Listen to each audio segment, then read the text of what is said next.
Hello, everyone. It's Shane Kanto, your Wasteland reviewer, and welcome to the Cinematic Wasteland here on the SPDM Crew Podcasting Network. And this is our monthly show where three guys' passion for film takes us through the history of cinema. And joining me, as always, are my partners in crime. It is Luke. It is Adam. Thank you both for coming on. Always a Great to blast. be here. And we don't care what you like. Bad joke. Never mind. Oh well. Say Back it. to the top. Do it. What? Do it. Get It's canceled. like we. I was about to say we don't care what you all think. We're gonna commit probably some word crimes on this show because we talk about anything and everything when it comes to film here. There's no code for us. I guess There's no just haste code. no No. Hays code for us. But what we do here on this show is we do give some cinematic history lessons, and then we talk about a few things like the box office and the Academy Awards for the year we're talking about. And we have a film that represents the year that we are discussing. And in the future, there could be multiple movies that we're talking about. That's something we are discussing. If Stay we feel tuned. like we want to highlight a culturally significant film, even though that is not the one that we wind up voting for. We had to go way back to when movies were 15 minutes apiece for when we did multiple movies on Yep. Mm. this Yep. show. But this is 1934 that we're going to be diving into, so let's get started. So, Columbia Pictures and director Frank Capra's It Happened One Night comedy with an escapist theme was a big hit with depression-weary audiences, starring Clark Gable and Claudette Colbert. It remains one of the greatest romantic comedies in film history and a film that endured in popularity. It was one of the pioneering screwball romantic comedies of the time, setting the pattern for many years afterwards.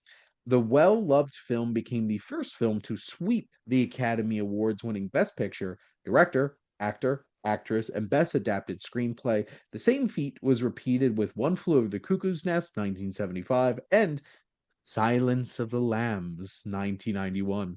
Yep. Only three movies in the history of movies, almost 100 years of Oscars, have done this, and this is the first one. Yep. We've arrived. We have arrived.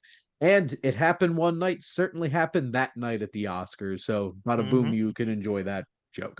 So, spoiler alert, when we talk about the Oscars, it happened one night, happened. So, there we go. Um, Next up, Donald Duck, voiced by Clarence Nash, debuted in Walt Disney's 8-minute Silly Symphony animated cartoon entitled The Wise Little Hen, although only as a supporting character.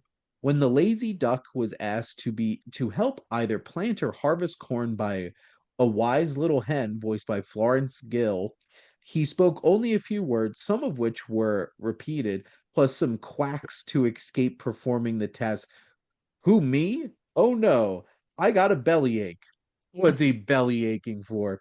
When Donald was again asked later to eat the harvest corn, he explained, "Oh my, oh my, oh my," and eagerly volunteered. Hmm. What a jerk. Doesn't want to do any of the work, but wants to reap all the benefits, but Yep. was only given a bottle of tasty castor oil for his tummy aches. He got what he deserved. So, yes, we indeed have Donald Duck now. So, Hmm. and the term Donald Duck in it. So there you go. Don't know what Have that either of is. you have ever heard that Uh, That before? no, might be an American actually. thing. He's not wearing no pants and with a shirt. Yep. Yep. Ah, yeah, It's a comfortable way to live. yeah. Um, Hey, so there you lucky the camera doesn't pan down because I'm Donald Duck in go. it. There we go. This is an audio podcast. You don't get to see Yes. that. That's on the Cinematic Wasteland After Dark. Next up, an amendment to the production code established the Production Code Administration, PCA, which required all films to acquire a certificate of approval before release or face a penalty of $25,000. Ah, now I know the real reason behind the code is because they wanted fees. They Hmm. Hmm. always want fees. It There you go. always comes to money, man. always Um, down to money. the members of the MPPDA agreed not to release or distribute any film that didn't carry the seal. The MPPDA appointed Joseph Breen as the director of the PCA to enforce the production code. John Ford's The World Moves On was the first film to receive production seal granted by the Hayes office under its new guidelines. The era of separate beds was inaugurated. Wait, I'm confused. So I thought, oh yeah, so either you have the seal of approval, right? Or you pay the fine and then it will release it. But then you say, oh yeah, no. They Well, all agreed no, not to you have to release pay a that. fine, and then the MPPDA won't distribute the film. Yeah, so I'm like, so they won't even release it. Right? So it's not like the fine kind of serves, oh yeah, you can release it no matter what. Okay, cool. Nope. Why would you pay the fine if they're not going to release it anyway? They're not going to release Yeah, it. I'm not paying the fine. If I yeah, pay the exactly. fine, it's So still not going to release it. Well, that Hmm. system then doesn't make then sense to they me. accomplished what they Yeah. wanted to get the smut off the screens. How Mm. dare they sleep in the same bed? Mm. I grew up with my Yes. Oh, yeah, grandparents. yeah, They yeah, yeah. That happens in our feature movie. Yeah. Mm-hmm. Well, what's interesting is so I grew up with my grandparents. They did indeed sleep in separate beds. I'm like, this is like a 50s sitcom. And then, those harlots in the Brady Bunch destroyed decency on television. I did love the Brady Bunch. There you go. But Fox Films' Baby Take a Bow was a major success and hit for the studio, with young Shirley Temple in her first starring role, in which she sang a duet of On Accounta I Love You with co-star James Dunn. She had previously appeared in Fox musical Stand Up and Cheer, her debut film debut, Paramount's star-making Little Miss Maker, and in an uncredited role in Paramount's New Deal Rhythm. From 1934 to 1940, Temple acted in over a dozen films for Fox and Paramount's Now and Forever opposite Carol Lombard and Gary Cooper. And in 1935, Shirley won the Juvenile Academy Award for her film work encompassing 1934 and became the first female to receive a special Oscar. They need to bring Why that don't they bring back. that back? Mm-hmm. Mm-hmm. Yep. Yeah. It'd be great. Add that to the list of, well, for ratings, we need to give out less awards. Yeah. But They could we've just, got two new ones coming. Yep. I don't know how they give a casting Oscar. I don't want to sidetrack us, but I don't understand how you win an award for casting. well, Well, I guess it's gonna be like best basically the best ensemble. ensemble. Yeah, yeah. And they already have it at like BAFTAs, I believe, and Well, SAG. one SAG. battle after another is going to win that then, because that's the first time next year, isn't it, for casting? Yes. Yeah, this year. Yeah. Well, yeah, yeah. So yeah. Yeah. Hmm. So it'll be on this year's films, next year's Yes, ceremony. yes, yes. Wake Up Yeah. Dead Man? Like Sinners, Wake Up Dead Man, One Battle. Like I don't expect it wouldn't be just like if we have 10 nominated movies, I wouldn't expect it's gonna it probably will be picks and mix of 5 out of them. Mm. It'll be interesting Yeah. for sure. Because I cannot imagine like hey, and there's this random movie nobody saw, but we think it has a best casting. So this Yeah. like Yeah. Happy This Gilmore is what 2. I mean. Like, yeah. Just Yeah. Because because you Jordan have the Spieth's in most it. people in your movie Yes. doesn't mean it's the best Best casting. casting. No, it's the Otherwise, most yeah, casting. an Avengers movie would Hmm. win every year. I mean, maybe next year. Maybe next year will be Yeah. Doomsday's Mm. Yeah, opportunity exactly. to win. Avengers. Yeah, yeah. I can't, I am Here's best anticipating casting nothing for less than throwing that. $70 million at Robert Downey Jr. desperately to come back. Hmm. Yeah. So there you go. Oh This is man. interesting because we're going to be talking about this soon. The Thin Man was the first installment of a popular series of Mm. 6 MGM films from 1934 to 1947, casting a sophisticated, glamorous, pleasure-seeking, and urbane husband-wife detective team of William Powell and Myrna Loy as Nick and Nora Charles. The story was taken from Dashiell Hammett's 1934 detective novel of the same name. Eventually, Powell and Loy appeared in 14 feature films together from 1934 to 1947, one Mm. of Hollywood's most prolific on-screen pairings. I Damn, was that gonna novel. ask. No, Mm. I was With sorry, on a question. I was just going to say that novel came out in 1934, and they're like, well, we're going to get a movie out, released Yeah, 1934. it was probably they do that sometimes with the publishers because Dashiell Hammett was obviously well known. Oh, he's got a new book Yeah. coming out. We want the rights. So it's just like yeah, bang. Yeah. yeah. I was gonna ask you guys because I've seen this Thin Man on many lists, like best comedies and all that, right? Have Mm. you known there's a five other sequels? I didn't. Oh, I did Yes. today after I Okay. watched it. I No, knew, yeah. yeah, yeah. Yes, after I But watched it, I other was than like, oh that, wait. Did you no. see the titles of those sequels? Yeah, I did. They're on. I was just looking at them as we were talking. What It's are they? after the Tin Man, another Yeah. Tin Man, Shadow of the Tin Man, the Tin Man Goes Home, weird, and Song of the Tin Man. So I guess the last one is the musical. So, What what Pink happened Panther? to the thinner man and the Yeah. thinnest man I and know, the right? lesser thin man? Like, And it then the was all fat right man there. is the last one.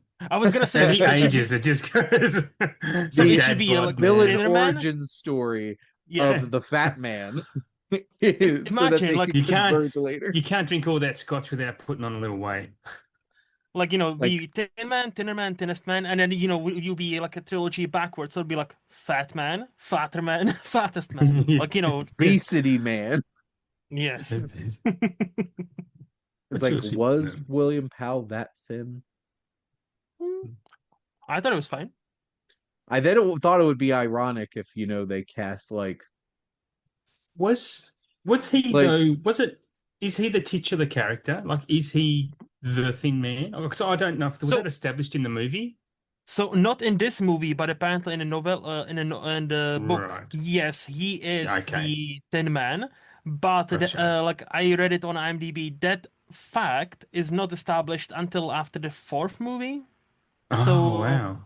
yeah, Yeah. so So we should but just retrograding pick it. up the hint that after yeah, 4 movies, this guy's been in all of them, so he's indeed the thin man. but see, the Yeah. Hollywood, like Hollywood never changed. So like when they made all the sequels, they purposefully left the Thin Man brand so people know, hey, Mm. you love this movie that made all the money, so here's five Yes. more. Yeah. Well, it's why Yeah. it's Wake Up Dead Man, a Knives Out mystery. I Hmm. don't get why it can't be a Benoit Blanc mystery. Whatever. Well, Pink Because Panther because tried it when they did the sequel to Pink Panther, which is called Shot in the Dark, and I don't yeah, think it did as yeah, well because they didn't recognize it. and Well, yeah, also the first and he paid movie all that wasn't. money to get Mhm, Sellers to be the Pink Panther, right? He was the Pink Panther, Yeah. right? mhm. Of Yeah. course he was. Of course he was. The first movie, Sure. Shane, is not named Benoit Blanc, it's named Knives Out, duh. So, Yeah. people need to Yeah. recognize the title. People need to recognize the title. Mm.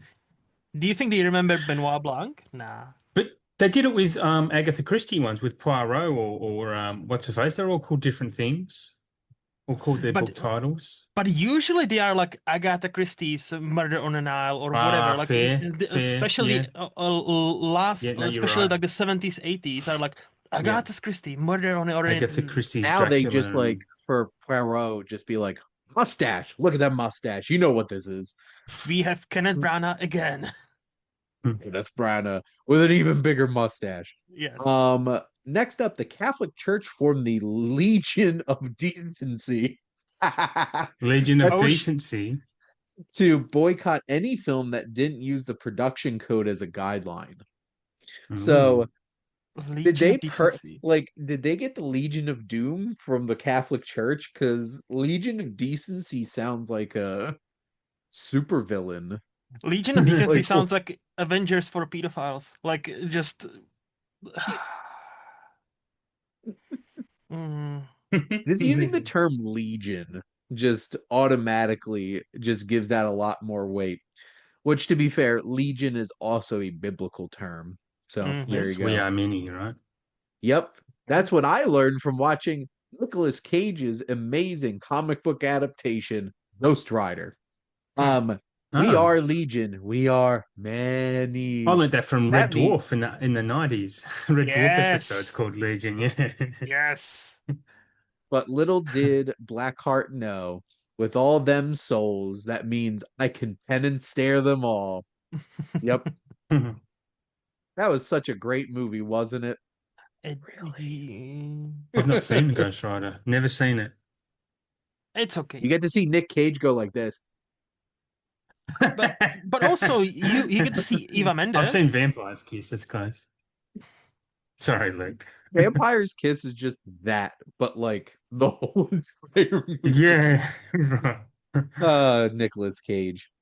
According to the Academy of Motion Picture Arts and Sciences, the first confirmed newspaper reference to the Academy Award as an Oscar was with Sydney Skolsky using the word in her gossip column on March 16th, 1934. The trophy was not officially dubbed Oscar by the Academy until 1939.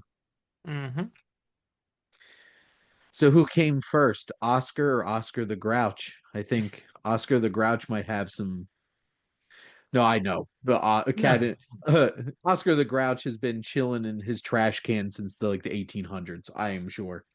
So there you go. But No, I no, would just that's wondered if this lady just copied it based on Walt Disney's speech, as we learned last year. Yeah, Like yeah. that he dropped it on during the telecast. So I wonder if that lady just like, oh yeah, Walt Disney said it's Oscar, so might as well use it. Mm. now. Was there an influx of Oscars born in 1940 after the Academy Awards became deemed the Oscar? That would be No. some interesting investigative Good journalism stat. that we do not do here on the Cinematic Wasteland.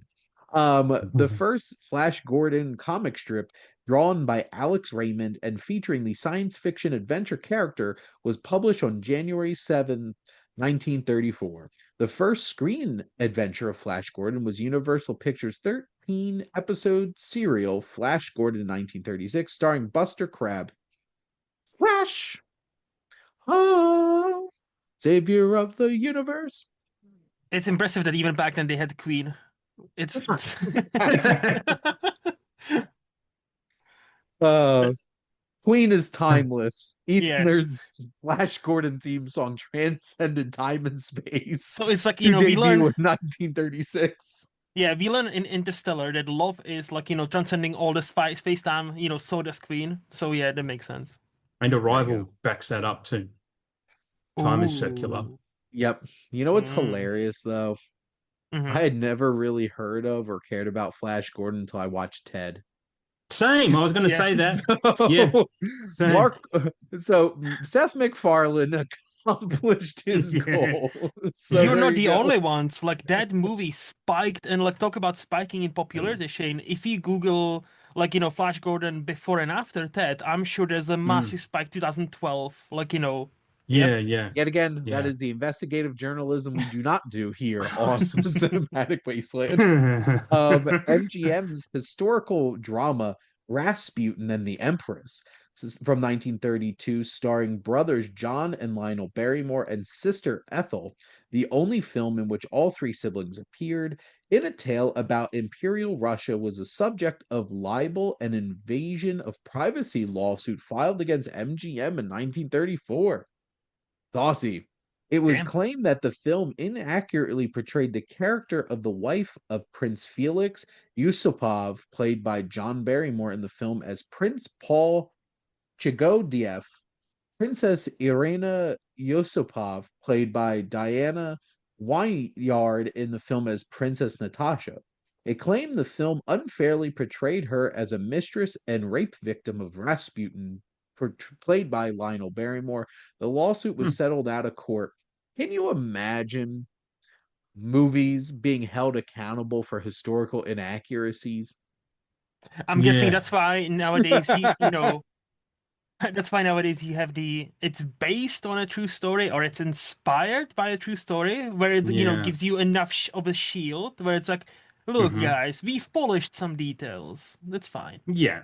It's a just, So yeah. the scene was cut and they've had to pay a $250,000 Damn. fine. The Damn, suit that's a lot of also money. resulted in the decree that a disclaimer had to be added to the credits of this and subsequent films of kind. Motion pictures, work Mm. of fiction, and in any resemblance to Ah, persons living or dead is purely so coincidental. this Coincidental. is where it started. Yeah. Wow. So I have another question then. Hmm. Did Boney M's Rasputin go back through time and be the theme for this movie too? That'd be cool. I I'll I second it. not gonna lie, I listened to a pretty decent amount of Boney M. I do love me some Right. disco, and I have danced to that on Just Dance on the Wii Nice. back in the day. So there you go. So there you go. At least I disco around here. The Three Stooges were featured in the first Columbia Pictures comedy two reel short Women Haters, appearing with major vaudevillian Marjorie White, her last film before a car accident in 1935. It was the first of 190 shorts that the slapstick comedy group made with Columbia Studios until 1959. Wow. Oh, 190. Also, imagine 190. imagine if today there's a movie called The Woman Haters. That would have been totally different movie. Yeah. Coming out from whoever that studio that Yeah, yeah. Ben I know, Shapiro started. like Um Daily something, no, Wyatt, is it oh called no, Daily? Joe Walsh's Daily Wire plus No. original Mhm. film Women Haters. There you go. In And not to dedication be to Charlie confused with the Kirk. Little Rascals and the Yes. He-Man Woman Haters Club. So there you go.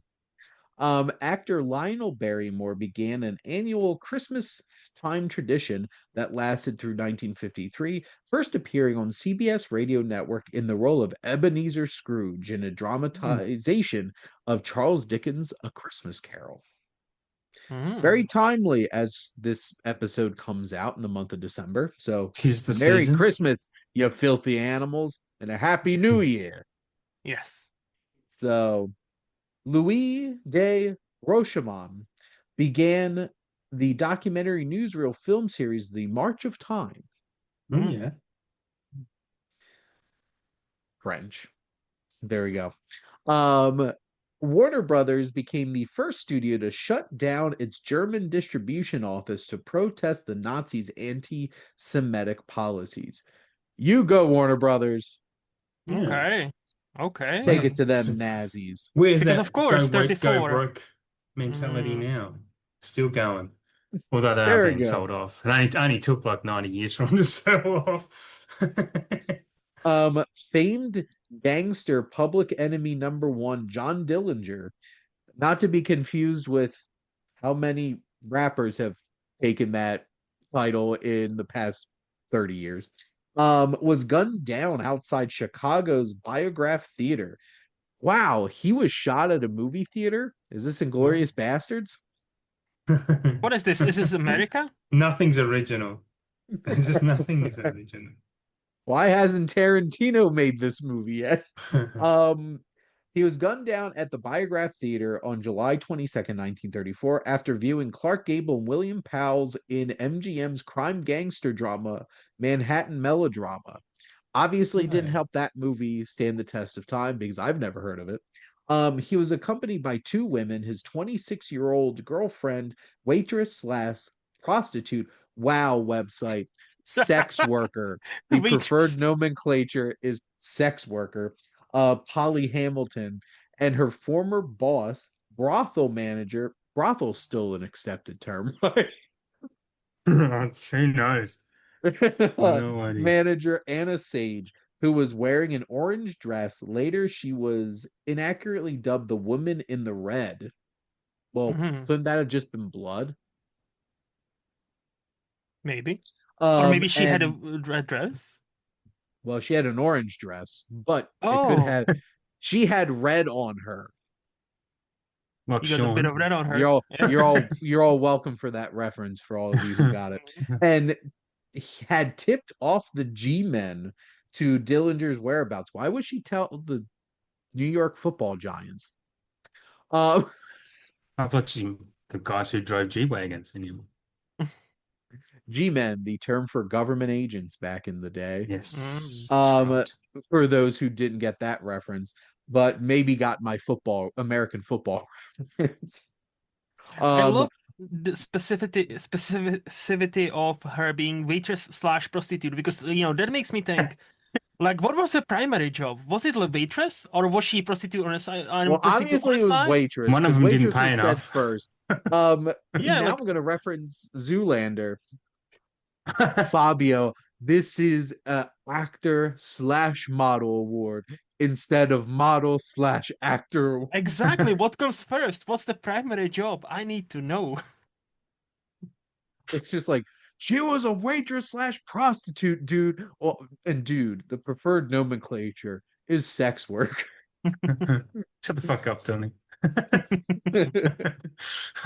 Police officers led by former Texas Ranger Frank Harmer, aka Chuck Norris, ambushed bank robbers Bonnie Parker and Clyde Barrow near Gibbsland, Louisiana, killing them both on May 23rd, 1934. They later became. Spoilers. I've not seen Bonnie or Clyde. Sorry, Adam, I gave away the ending to the or Arthur 90-year-old Penn's movie. Bonnie and Clyde movie from 1967. Um, damn, there's some major the government was on the ball, taking out big criminals at the time in 1934. They're But you not know what messing surprises about. me? It surprises me that Hollywood took like 30 something years to make a movie about Bonnie and Clyde. Yeah. Did they make one before and it just wasn't that popular? Yeah. Let me check because I would imagine so. Wa- It's Hollywood.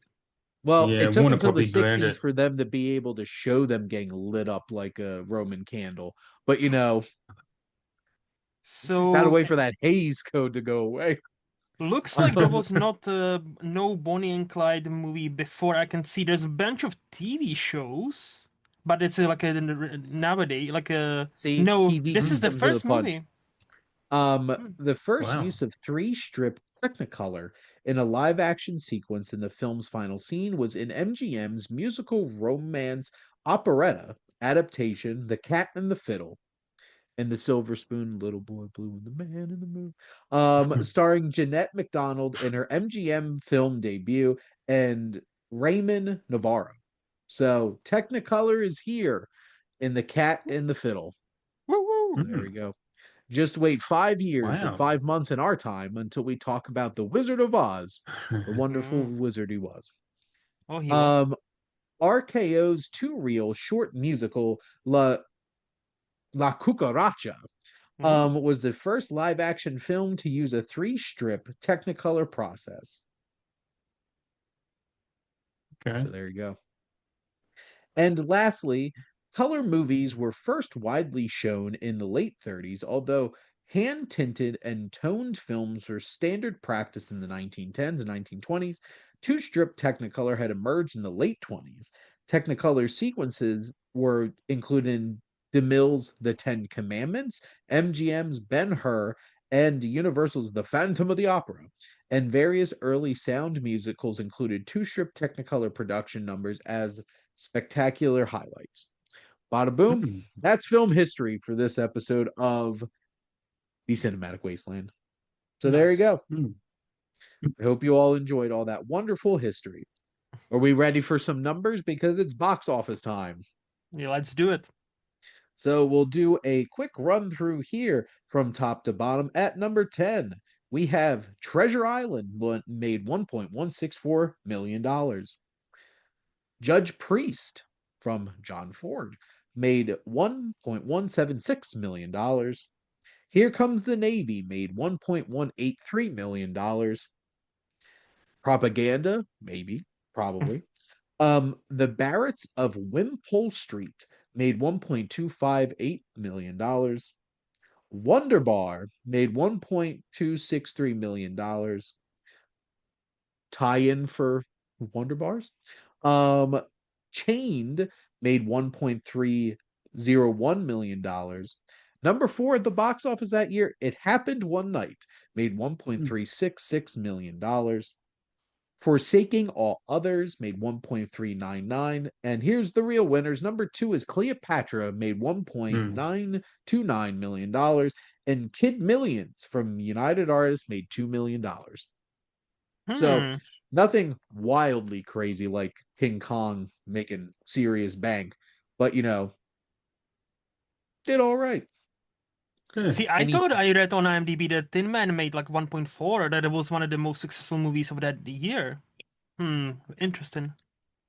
Well, we didn't have Box Office Mojo last year Yep, at that point for all yep. of us to use as the benchmark for all box office numbers. So, Mhm, where'd they get their numbers? I don't know. I saw places too where it said It Happened One Night was the biggest movie of the year. Yeah. mhm. I don't know. But, at the end of the day, who really did win? It did. The answer is It Happened One Night because we're Yes. about to Mhm. go into the Academy Awards too. So, any other thoughts on these box office numbers? No, yeah, it was like a very modest year after, the juggernaut of King King Kong. Kong in like 10 Mm. million. Yep. Mm. King Kong probably made combined the top 6 or 7 Yeah. movies. So, Mm. uh, just you wait until we get to like real serious box office numbers. Some Mm-hmm. crazy stuff. Yep. Um, 2019, what a year. What a wild year for making money into movies. Next up, we have the Academy Awards. So we're gonna go through I got 6 major awards here: the acting one, lead acting ones, the directing, the 2 writing ones, and Best Picture. So our nominees for Best Actor were William Powell for The Thin Man, Frank Morgan for The Affairs of Cellini, and our winner, Clark Gable for It Happened One Night. Mm-hmm. Have we Mm. seen all of these performances? I've seen two now. Uh, Scene two as well, I think. I have also seen 2. I will talk about the affairs of Cellini in a little bit, but Nice. do we give it to Clark Gable or William Powell? I'd be happy to Probably. Clark Gable. Yeah. Yeah. I think they got it right. Yeah. Next up, we got actress Norma Shearer for The Barretts of Wimple Street, Grace Moore for One Night of Love, Bette Midler. Uh, what I Midler. I was like, really? I really just burst a blood vessel laughing there. I just How tweaked old is what you she? just I was like, said. Um, is she that I I, was just old? checking to see if you were all paying attention. It's Betty Davis for Of Human Bondage, and our winner, Claudette Colbert, for It Happened One Night. Have we seen any of these besides Claudette Colbert? I've seen Of I've Human only, Bondage, I believe. Yeah. Okay. yeah, I haven't. Uh, Luke, do you think that Colbert deserved it over Betty Davis, not Bette Midler? I believe so. I think like I remember Betty Davis being pretty good actually in that movie of Human Bondage. The movie itself, it's kind of okay. It's not like spectacular movie. So, but yeah, as we will talk later, I've only seen it happen one night once, and it was probably now 20 years ago. So my memory of it is very shaky. Shaky indeed. Hmm. Next up, directing, we have W.S. Van Dyke for The Thin Man, Victor Schertzinger for One Night of Love, and our winner, Frank Capra, for It Happened One Night. At least from my perspective, I feel like It Happened One Night had a little bit more energy and Hmm. was a little bit sharper. And it was also very interesting that they had a lot of stuff that was like outside, which seems like it's like, well, this movie went outdoors. Seems like such an Yeah, odd choice for being like that's like a brag, but like It back is. yeah. then, I guess it was still kind of a brag. Hmm. Location So shooting, yeah, was pretty rare. I do like for me, I think Frank Capra probably deserved that. Yeah. Hmm. Um, Next up, we have writing adaptation. So we have Ben Hecht for Viva Villa, Francis Goodrich and Albert Hackett for The Thin Man, and our winner, Robert Riskin for It Happened One Night. So obviously Hmm. we've seen The Thin Man and It Happened One Night. Hmm. Have either Hmm. of you seen Viva Villa?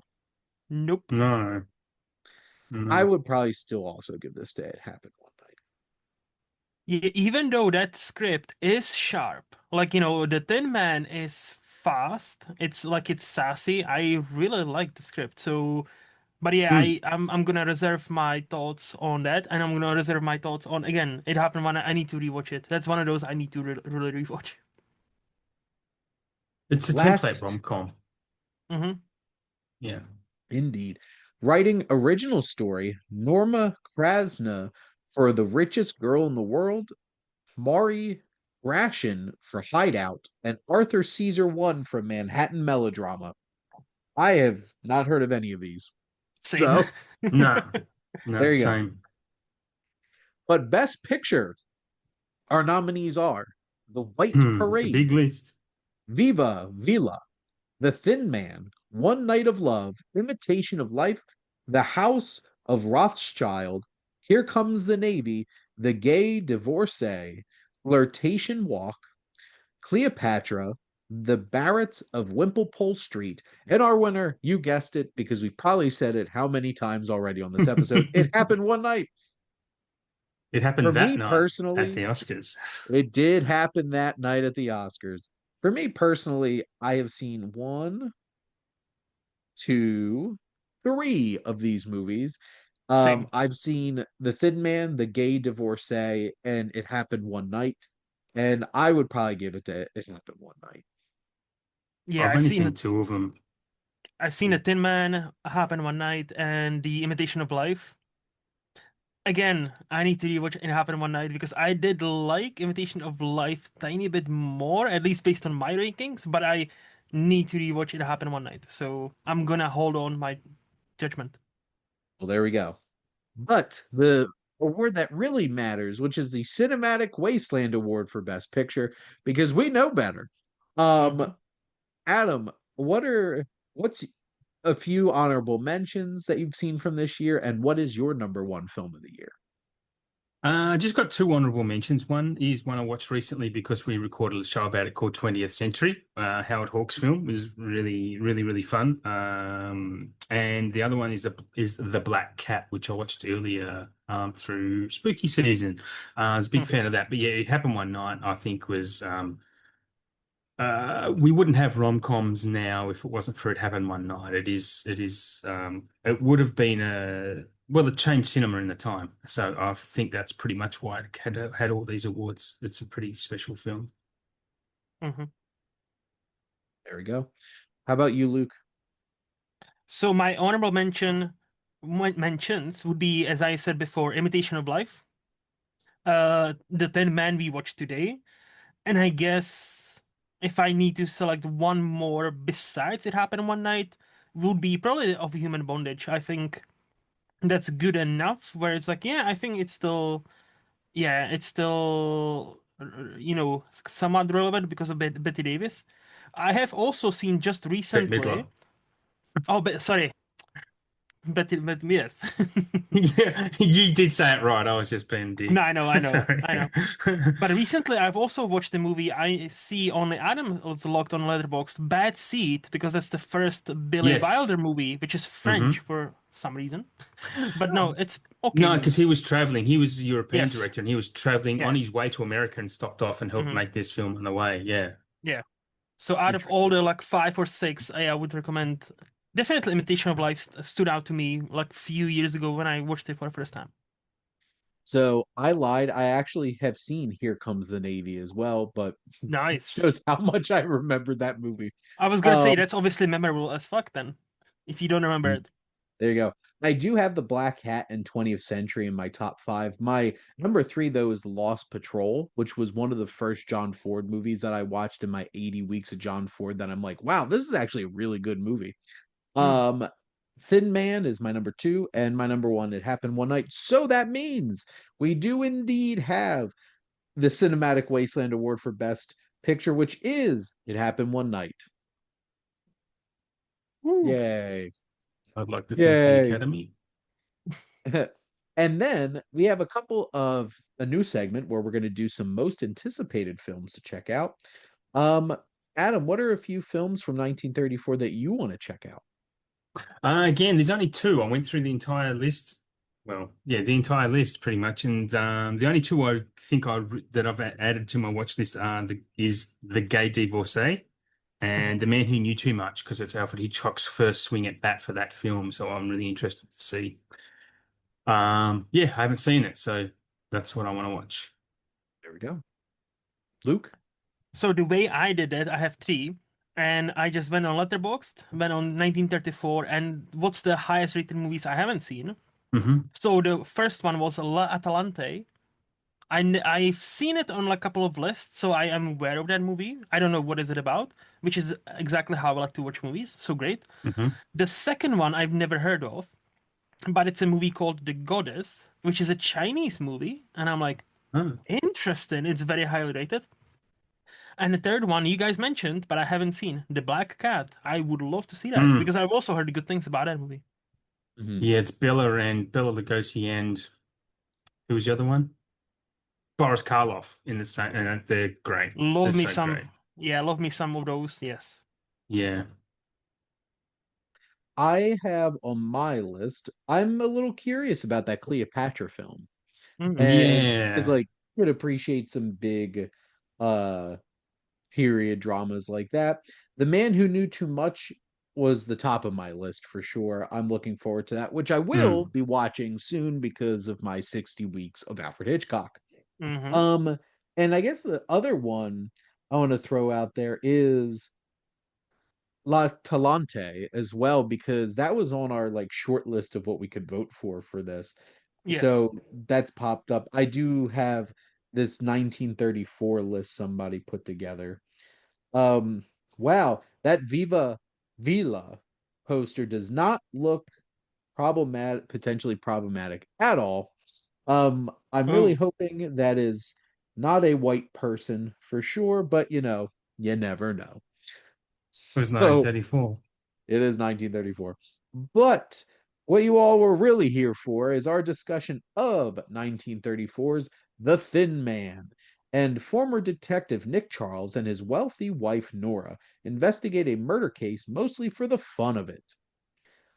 I wish where, Mm. my wife and I are Mm. independently wealthy and retired, and you can just go around solving mysteries. This That's is one of indeed Homer's lifelong dreams that he wanted to do with Marge. there you Live in the go. back of a van and solve mysteries. Director W.S. Van Dyke, starring William Powell and Myrna Loy, along with Maureen O'Sullivan, Nat Pendleton, amongst others. But let's go around the horn here. Luke, what were your general thoughts on The Thin Man? I liked it. I thought it was sharp. I thought it was classy. I thought it was sassy. I just had a good time, and yeah, I'll get into some details later on. But yeah, overall, I liked it. And what were your general thoughts? Yeah, I really like this, but I don't have like a bit like Luke, I don't have a lot to say about it, but my general thoughts is that the key for this movie is the relationship between Nick and Nora. I think their relationship is so authentic and so playful and loving. They're really into each other. You can see it. And the way these guys play it just comes across so well. I really love that part of it. Hmm. There is a party scene kind of in the front middle of this film, I think is fantastic. There's definitely the Yeah. scene of the movie. It does have a lot of tonal shifts because it balances comedy and the serious mystery, murder mystery of it, and it balances that those tonal shifts really well. Like it weaves in and out of them all the time, constantly through the movie, where you have this cheeky, playful couple Mm. and some of the sense of humor, but then you have the seriousness of someone's actually been murdered and they're actually investigating a real mystery. It's really, really impressive how that is handled. And yeah, but yeah, what about you, Shane? I remember to say it this time. Yeah. I really enjoyed this a lot. Um, I've seen, like I mentioned, I've seen 11 films from 1934, and like I could see why this one has stood the test of time and why they're like, hey, let's make a series about the two of them because Hmm. yes, Mm, mm, Nick and Nora are a lot of fun, and they have yes. great chemistry between Powell and Loy. I've seen William Powell in My Man Godfrey before this, Mm, and he it's interesting because he has that very classic kind of look to him yeah. with like the mustache and everything. And you know, he is not quite like, yeah, see, but like he has that like old-timey kind of voice and energy to him that I appreciate. And they just had incredible chemistry, the two of them.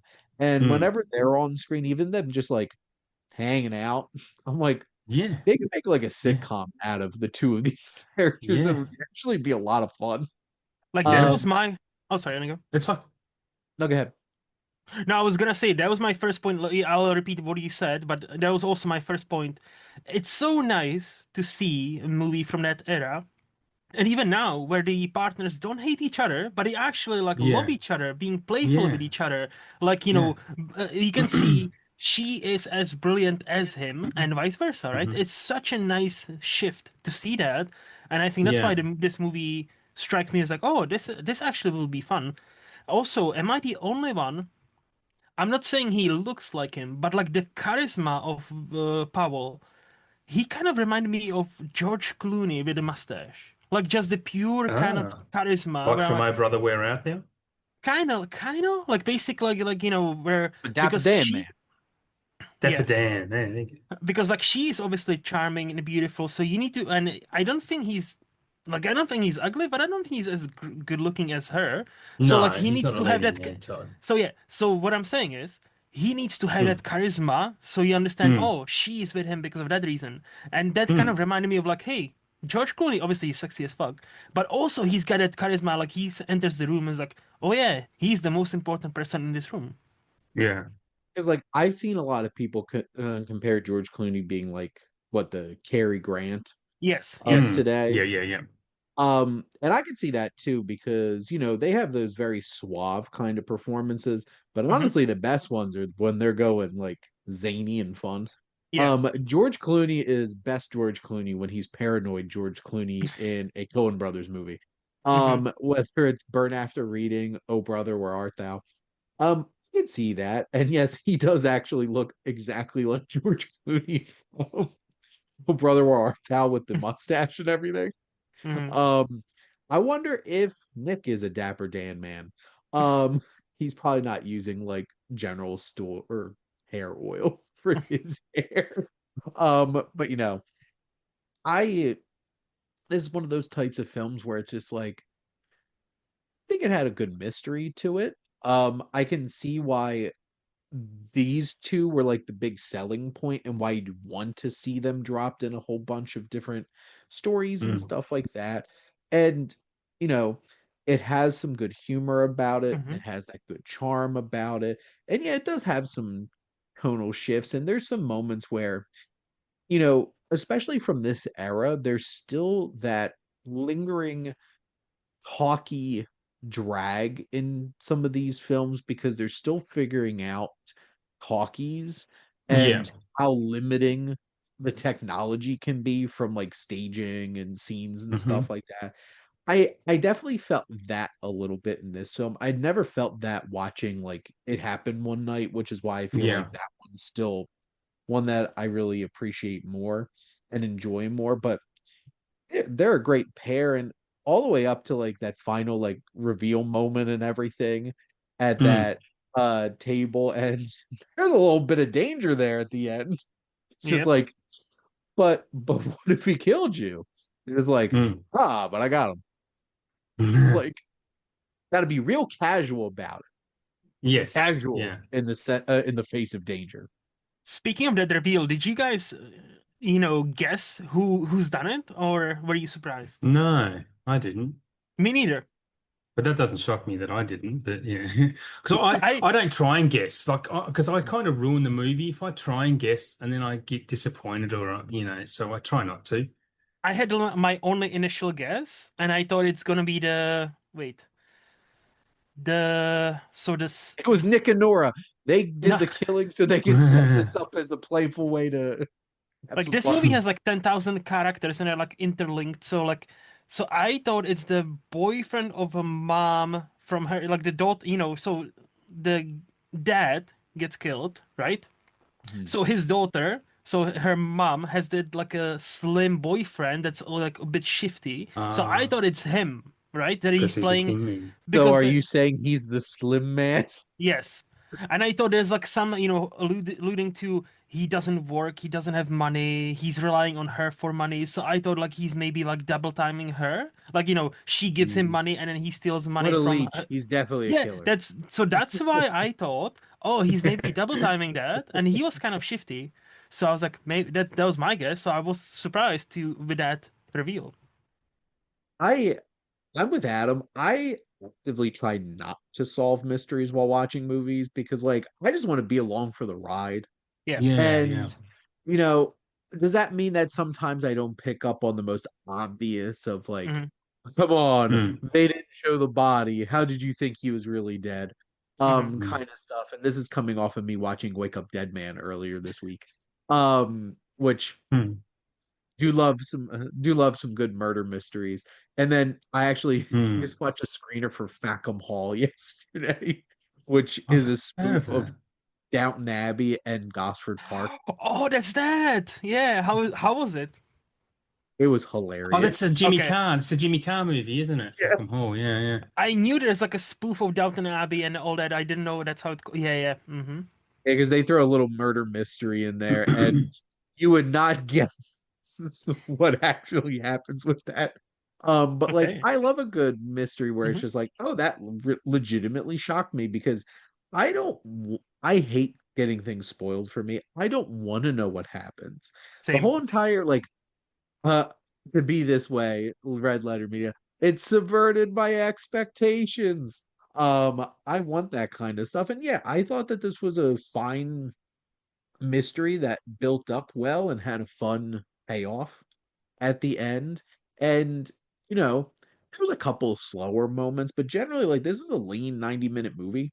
Hmm. Hmm. So Mm. it it gets in there, it gets out there. We have a lot of charm and charisma and chemistry coming out of our leads here. And I think it sets up a decent sense of danger without like we don't want too much danger getting in the way of us having fun. Yes. It's Mm. that kind of movie. So I think it did enough to balance that for the most part. There's just Hmm. I think the reason why this wasn't something that overtook it happened one night. There's some moments where it dragged a little bit for me. Yes. And Same. I think that's it's fine. A lot of Mm. films this era, and like I have to give a lot of respect to filmmakers at the time because like Hmm. I can't imagine trying to figure out a brand new technology and being like, we need to do our best with this. Like Hitchcock struggled with some of the Yeah. films from this era as I'm watching them, that some of them like really felt like they were taking away his cinematic voice. And to be honest, Mm. I don't know much or anything about W.S. Van Dyke. Hmm. I'm happy that he got nominated for an Oscar. That's pretty cool. Hmm. But I definitely haven't seen any of his other films. So, I haven't uh, even checked. But no, yeah, like I think to your point, Shane, like we often forget, like, history is not linear. Or like it's linear, but it's like, it's not linear as a line. It's linear as a like bunch of steps. So we only know what works because, so much has failed before. So, and with the movies, it's the same. That's why if you go through history, as we are, and many times like we talk about this movie, it's a great movie. It's not like it survived I think it's still kind of relevant because like again, I've seen it on a bunch of lists, like yeah. the funniest movie of this, and obviously the dynamic of hey, we can have a husband and wife who don't hate each other. They are best buddies, Mm. and they have the means to actually just chill, and if they want, they can solve mystery, a murder, and we can be funny. So I appreciated that. And yeah, is there more to it? Probably not. But am I intrigued? Did I love both of them and the dog so much that I'm actually willing to and wanting to watch the five sequels that followed? I actually am. Yes, I would love to watch all the five movies that followed after. Yeah, me And too. I'm what were pretty their keen. names again, Luke? After Tin Man, another Tin Man, Shadow, the Tin Man goes home, which is that's to me such a weird title, but okay. And Song of Which the Tin Man. looking at William Powell's IMD4, it's just Hmm. the Thin Man, my man Godfried. After the Thin Man, another Thin Man. So they got one not Thin Man. Mm. In that obviously that was like his big meal ticket Got and a that role. franchise. Yeah, Is this the first franchise? Or one of the I first? don't think it's a first, but maybe. Hmm. Hmm. starred. certainly showed Oh that. no, it couldn't have been because it would have been doing Laurel and Hardy and Fatty Arbuckle movies. I mean, they're kind of French. Oh, they're not really IP, are they? They were just different movies with the same people. Yeah, Hmm, I we'll interesting. have to think on that. This is the type of investigative journalism we don't do We don't on the do. cinematic wasteland. But not to put this podcast bit down, but like I'm looking at the director, W.S. Van Dyke. Yeah. First of all, he was a gold miner, a lumberjack, and a railroad worker and a mercenary before he became director. But I think the reason we didn't hear much from him, he committed suicide Oh no. 1943. So Oh, he only was 53 years old. I was trying to look why. Doesn't you couldn't pick say. a career, I suppose. Oh yeah, but oh, he was suffering. He was dying of cancer apparently. So that's why Ah, he. okay. Oh, and that's why he just ultimately wanted to end it Yep, himself. fair Well, enough. this got real dark real quick. I was gonna say sorry Um, Yep. for that. Sorry about Way that. to bring the tone down. I know, I know. Anyway, The went Tin from Man is a very happy lumberjack, movie. went from lumberjack to this to that to killed themselves because they were dying of cancer. Yes. So, Yes, do we have any other final thoughts about the Thin Man? it's a funny movie. You should watch it. We should. Let's move along. Definitely recommend. Definitely recommend. Yes, Yes, would yes. definitely recommend. This Mhm. is definitely one of the films that you should check out from 1934 for sure. Hmm. But that is a wrap on our discussion of The Thin Man. And that is a wrap on another episode of The Cinematic Wasteland. Next month, we'll be diving into 1935 and talking about Mutiny on the Bounty, one that has been Mm. remade plenty of times. And this is like that first iconic one that was made. No Marlon Brando in this one. But thank you all for listening. But Luke and Adam, thank you as always for coming on and going through film history with all of our fun shenanigans. It's always a Always, delight, man. yeah, always a blast. Thank you for having us. We are full of shenanigans here on the Cinematic Wasteland. We might not be full of a lot of cinematic Knowledge. journalism. Um, I think we have a decent amount of cinematic knowledge at this point. We watch Decent, yeah. movies. If you combine the amount of movies that we all watch each year, Mm. It's an insane amount. Yes. but Yeah. and we're not going to tell you because we don't want you to judge us. But that is indeed a wrap here on the Cinematic Wasteland. Thank you all for listening. Make sure to like, comment, and share on this episode. What is your favorite like murder mystery, like investigator couple? I don't know if there's too many like couples that pop up in movies that investigate together, but there are plenty of Mm. investigators that come, whether it's in movies or television. You know, the Jessica Fletchers of the world. I'll always go to Murder She Wrote. I love me Yes. some Murder She Wrote. Yeah, still watch that. Um, and make sure to follow or subscribe wherever you listen to your podcast. The SPDM Crew Podcasting Network is ever expanding. You have so many different shows, a lot of them about movies, and you should go check them out. And more importantly, if you want to be a guest on one of these shows, you know, like Luke's Flicks and Chill, which you should totally do, and go talk to Luke for a couple hours about life, movies, and the eternal hellscape that we all are living in here in 2025, soon to be 2026. Mm-hmm. Or you know, on any of these other shows, you can talk about your movie collections on Curbside Collections. We do love movies. But or if you have your own idea for a podcast and you want a place to, you know, harvest those ideas and let it grow, make sure to reach out to us on our website. And if you like our logo, my buddy Joe did it. Joe's a fun guy. He does some great work. You should check out his Etsy store. And most importantly, thank you as always for tuning in and supporting the Cinematic Wasteland here on the SPDM Crew Podcasting Network.